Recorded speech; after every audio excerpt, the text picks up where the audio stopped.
ಒಂದು ಪಾರ್ಟ್ ಅಂತ ಬಂದ್ರೆ ಫಸ್ಟ್ ಆಪರೇಷನ್ ಫೇಸ್ ಮಾಡ್ತಾರೆ. ಸೊ ಆ ಒಂದು ಫೇಸಿಂಗ್ ಆಪರೇಷನ್ ಯಾವ ತರ ಬರೀಬೇಕು ಅಂತೇಳಿ ಇವತ್ತಿನ ಕ್ಲಾಸ್ ತಿಳ್ಕೊಳ್ಳೋಣ. ಸೊ ಇವಾಗ ಈ ಒಂದು ಫೇಸಿಂಗ್ ಲೈನ್ ಪೋರನ್ನು ಸಿಂಪಲ್ ಆಗಿ ಬರೆಯೋಣ.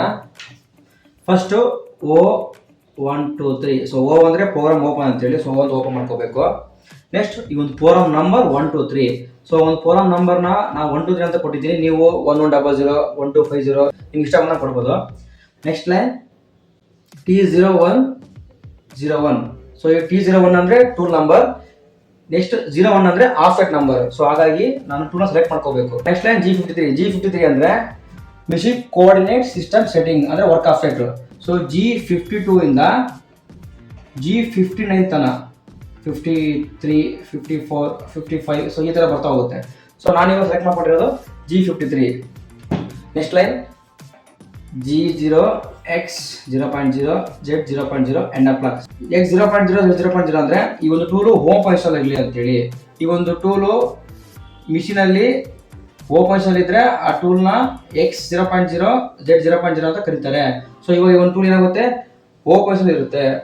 So next line G97 speed 600 M03 end up clock. So ನಿಮ್ಗೆ ಗೊತ್ತಿದೆ ಎಷ್ಟು ಸ್ಪೀಡ್ ಅಂತೇಳಿ, ಈ ಒಂದು ಸ್ಪೀಡ್ ನಾನು 600 ಕೊಡ್ತೀನಿ. ಇಟ್ ಡಿಪೆಂಡ್ಸ್ ಆನ್ ಮೆಟೀರಿಯಲ್ ಮೇಲೆ ಹೋಗುತ್ತೆ. ಸೊ M03 ಅಂದ್ರೆ spindle rotation clockwise. So ಈ ಒಂದು ಸ್ಪಿಂಡಲ್ ನನಗೆ ಕ್ಲಾಕ್ ವೈಸ್ ತಿರುಗಬೇಕು ಅಂತ ನಾನು ಕಮೆಂಟ್ ಕೊಡ್ತೀನಿ. ಸೊ ಅದು ಹಂಗಾಗಿ M03 ಅಂತ ಎಂಟ್ರಿ ಮಾಡಿದ್ದೀನಿ. ನೆಕ್ಸ್ಟ್ G97 ಅಂದ್ರೆ ಕಾರ್ಚಸ್ ಸರ್ಫೇಸ್ ಸ್ಪೀಡ್. ಸೊ ಈ G97 ಕೊಟ್ಟಾಗ ಏನಾಗುತ್ತೆ, ಈ ಒಂದು ಸ್ಪೀಡ್ ಇನಿಷಿಯಲ್ ಇಂದ ಎಂಡ್ ಮಟ 600 ಅಲ್ಲಿ ರೊಟೇಷನ್ ಆಗುತ್ತೆ, ವೇರಿಯೇಷನ್ ಆಗಲ್ಲ. G50 ಕೊಟ್ಟರೆ ಏನಾಗುತ್ತೆ, ನಿಮಗೆ ಮ್ಯಾಕ್ಸಿಮಮ್ ಸ್ಪಿಂಡಲ್ ಸ್ಪೀಡ್ ಅಂತ ಇರುತ್ತೆ. ಸೊ ನೀವು ಒಂದು ಎಕ್ಸಾಂಪಲ್ G50 4000 2000 ಕೊಟ್ರೆ ಅದಕ್ಕಿಂತ ಜಾಸ್ತಿ RPM ಮಿಷಿನ್ ತಗೊಳೋದೇ ಇಲ್ಲ. ಸೊ ನಮಗೆ ಅದೆಲ್ಲ ಅವಶ್ಯಕತೆ ಇಲ್ಲ. ಸಿಂಪಲ್ ಆಗಿ G97 ಕೊಟ್ಟರೆ ಸಾಕು, ಸ್ಪೀಡ್ 600 ಕೊಟ್ಟರೆ ಸಾಕು, ಎಂದ ರೀತಿ ಕ್ಲಾಕ್ ವೈಸ್ ತಿರುಗು ಅಂತ ಹೇಳಿದ್ರೆ ಸಾಕು. ನೆಕ್ಸ್ಟ್ ಲೈನ್ M08 ಅಂದ್ರೆ ಕೂಲ್ ಅಂಡ್ ಟೈಮ್. ಸೊ ನಾವು ಮಿಷಿನಿಂಗ್ ಮಾಡಬೇಕಾದ್ರೆ ಇನ್ಸರ್ಟ್ ಬರ್ನ್ ಆಗ್ತಾ ಇರುತ್ತೆ. ಸೊ ಒಂದು ಇನ್ಸರ್ಟ್ ಬರ್ನ್ ಆಗಬಾರ್ದು, ಸೊ ಫಿನಿಶ್ ಚೆನ್ನಾಗಿ ಬರಲಿ, ಇನ್ಸರ್ಟ್ ಲೈಫ್ ಬರಲಿ ಅಂತೇಳಿ M08 ನ ಕೊಡ್ತೀವಿ. So next line G0 X 55.0 Z 5.0 end up clock. ಮತ್ತೆ X 55.0 ಅಂದಾಗ ಈ ಟೂಲು ಪಾರ್ಟಿನ ಮೇಲ್ಗಡೆ 5 mm ಜಾಸ್ತಿನೇ ಬಂದು ನಿಲ್ಲುತ್ತೆ ಟೂಲು. ಸೊ ಅವಾಗ ಈ ಟೂಲು ಈ ಪಾರ್ಟಿಗೆ ಟಚ್ ಆಗೋದಿಲ್ಲ, ಶೇಪರ್ ಆಗಿರುತ್ತೆ. ಅವಾಗ G0 ಯೂಸ್ ಮಾಡ್ಕೋಬಹುದು, ರ್ಯಾಪಿಡ್ ಆಗಿ ಟೂಲ್ನ ಕಾಲ್ ಮಾಡಬಹುದು. ನೆಕ್ಸ್ಟ್ ಏನಾಗಿದೆ 5.0 ಇದೆ. ಸೊ ಈ ಒಂದು ಪಾರ್ಟ್ ಫ್ರಂಟ್ ಫೇಸ್ ಅಲ್ಲಿ ಏನಾಗಿದೆ, ಶೇಪರ್ ಸೈಡ್ 5 mm ಟೂಲ್ ಬಂದು ನಿಲ್ಲುತ್ತೆ. ಇವಾಗ ಕೂಡ ಈ ಒಂದು ಟೂಲ್ ಈ ಪಾರ್ಟ್ ಟಚ್ ಆಗೋದಿಲ್ಲ, ಆರಾಮಾಗಿ ಫಾಸ್ಟ್ ಆಗಿ ಬರಲಿ ಅಂತ ನಾವು G0 ಕಮೆಂಟ್ ಕೊಡ್ಬೋದು. So next line very important, G01 Z 0.0 F 0.4.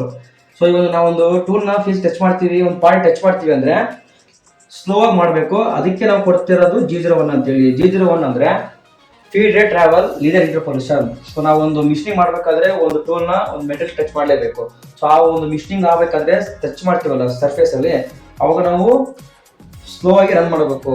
ಅವಾಗ ನಾವು must and should feed rate ನ ಕೊಡಲೇಬೇಕು. ಫೀಡ್ ಅಂದ್ರೆ ಯಾವ ಒಂದು tool feed per minute, feed per reverse ಅಂತ ಬರುತ್ತೆ. ಸೊ ಅವಾಗ ಏನಾಗುತ್ತೆ, ಈ ಒಂದು ಟೂಲು 0 ಫೀಡ್ ಅಲ್ಲಿ ಫೇಸ್ ಅಲ್ಲಿ ಮೂವ್ ಆಗುತ್ತೆ, Z ಆಗಿರ್ಬೋದು X ಆಗಿರ್ಬೋದು.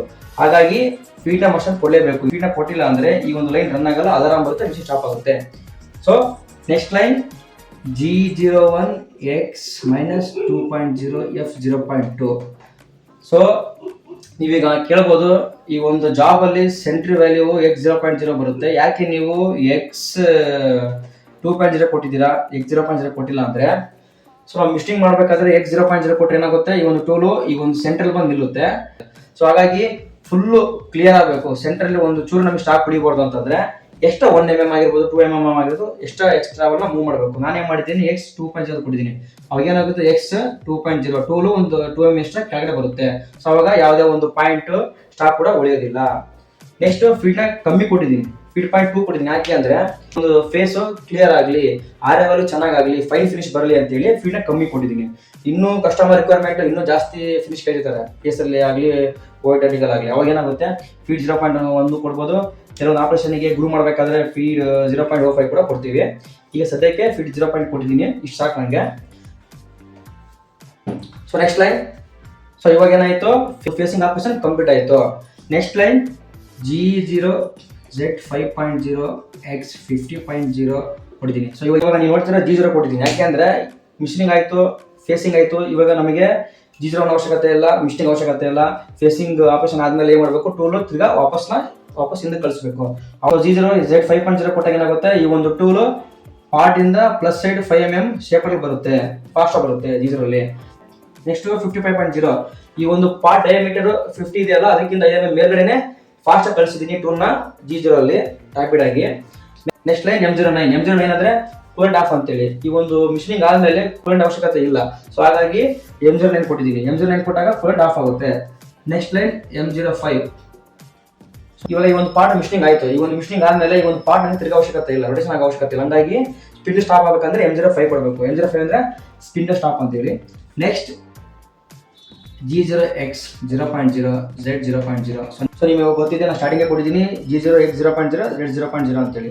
ನಿಮ್ಗೆ ಗೊತ್ತಾಗಿದೆ X 0.0 Z 0.0 ಅಂತೇಳಿ ಹೋಮ್ ಪೊಸಿಷನ್ ಅಂತೇಳಿ. ಸೊ ಎಲ್ಲ ಆಫ್ಟರ್ ಮಿಷನಿಂಗ್ ಆದ್ಮೇಲೆ ಸೇಮ್ ಅದೇ ತರ ಟೂಲ್ ಹಂಗೆ ವಾಪಸ್ ಹೋಗ್ಬೇಕು ಹೋಮ್ ಪೊಸಿಷನ್. ಹಂಗಾಗಿ ಲಾಸ್ಟ್ ಲೈನ್ ಕೂಡ G0X 0.0 Z 0.0 ಅಂತ ಕೊಡಬೇಕು. ಅವಾಗ ಟೂಲು ಹೋಮ್ ಪೊಸಿಷನ್ ಹೋಗ್ಬಿಡುತ್ತೆ.